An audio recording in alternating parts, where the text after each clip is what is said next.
Anna Haining Bates, the largest woman in history.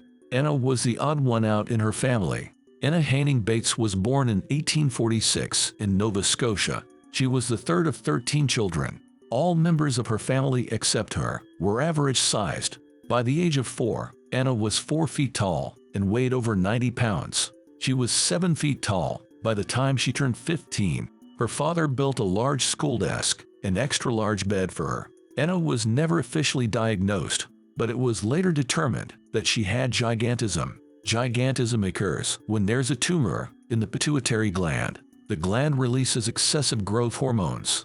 Anna became a spectacle for the locals. Newspapers published stories about an infant giantess. Anna's family was farmers and needed the money, so she worked by touring local fairs as an attraction. Still, Anna was a normal child otherwise. She helped with younger siblings and liked reading and art. She wanted to be a teacher.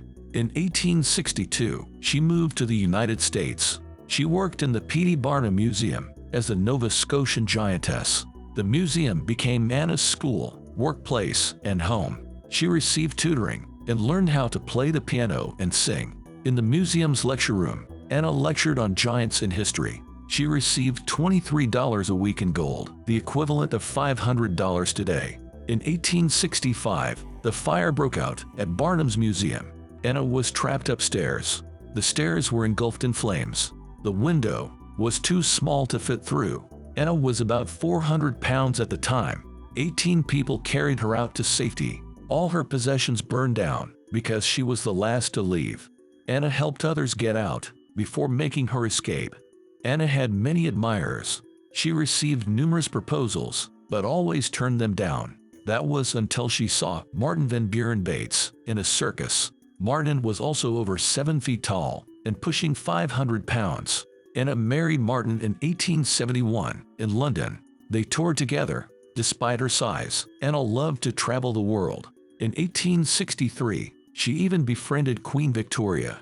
In 1871, the Queen gave Anna a bridal gown. It was made of 328 feet of satin and 164 feet of lace. Victoria also gave Anna a diamond cluster ring and a gold watch and chain. Anna and Martin visited Buckingham Palace several times. A year after their marriage, the couple purchased a home in Ohio. It had unique height specifications and a lot of land. Anna took in draft horses and adopted a monkey called Buttons. In 1872, Anna and her husband conceived their first child. A baby girl was born, weighing 18 pounds, but didn't survive. 6 years later, Anna became pregnant with a son. She was in for extremely rough labor. Anna's baby was a whopping 23 pounds. Sadly, the boy died just 11 hours after birth. In her late 30s, Anna mostly spent her time on the farm. Anna suffered from tuberculosis and thyroid issues. She died in her sleep at 42. Martin erected a monument on her grave to honor her. When Martin died, he was buried next to Anna.